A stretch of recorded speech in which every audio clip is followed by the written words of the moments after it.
Hello, YouTuber woobers.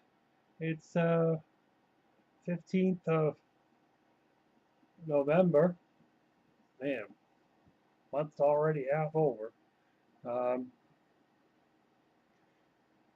watching all this stuff going on in the country with the riots and the complaining about the selection of our future president for the next 4 years. It's if all these people that are rioting in the streets were to take that same energy and put it forth to productivity within the country, where would we be? You know, they're protesting all over the world. Those same people, if they took that same energy that they were putting into complaining about our choice, their choice, I mean, they made the same choice as us. Are they upset with themselves that they decided not to vote? Or maybe they voted for Jill Stein or Johnson instead of voting for Hillary. They made it, maybe they said, oh, I think I have a chance to get Bernie back in there if I write his name in on the ballot. So they're upset with how they handled their election.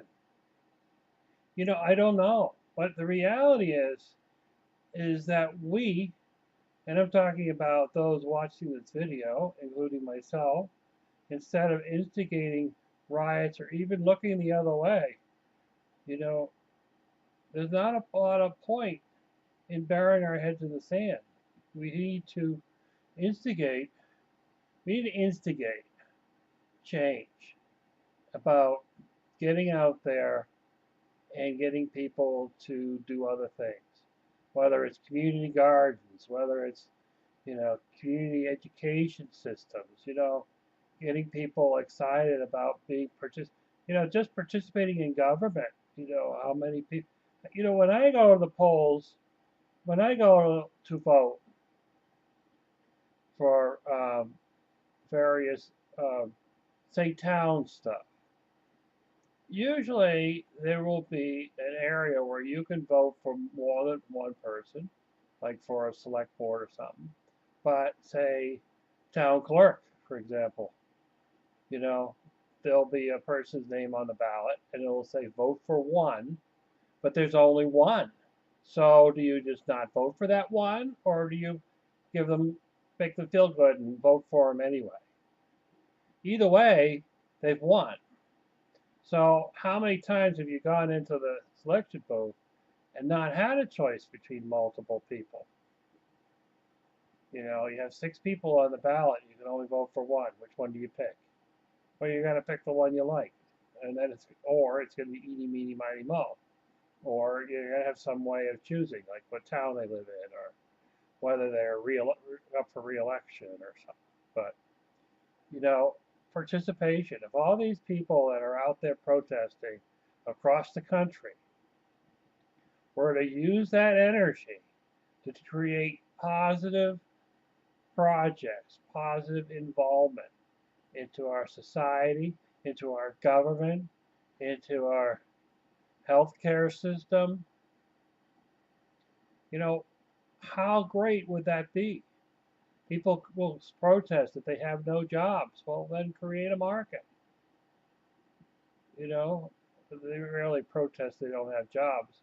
There are a lot of people out there that are just protesting the choice of government, and it really isn't going to make any difference.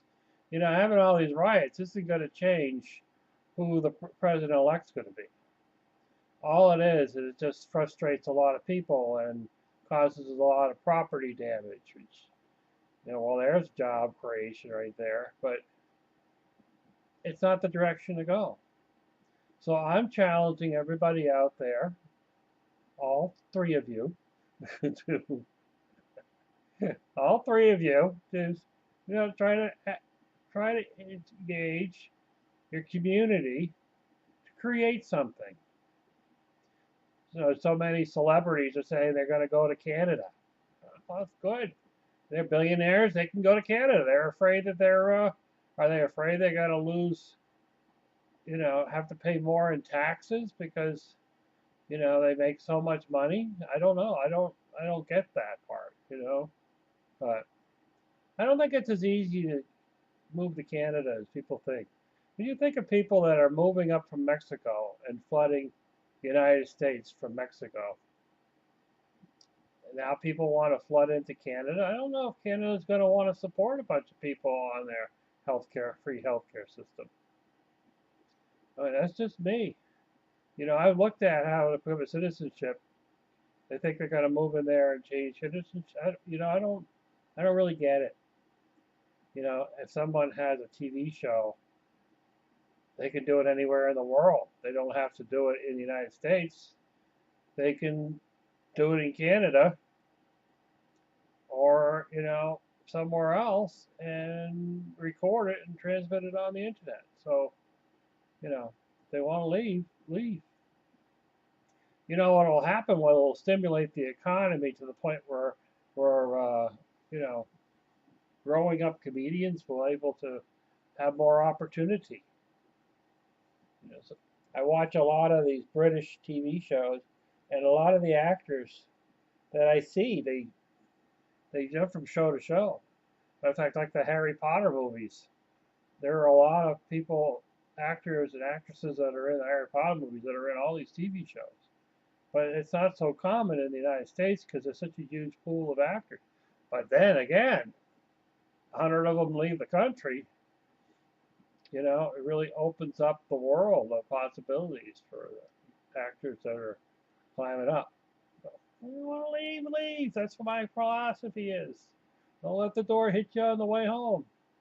I don't know if Canada's all that interested in having all these people go up there, but, you know, it is what it is. But motivate people to get involved.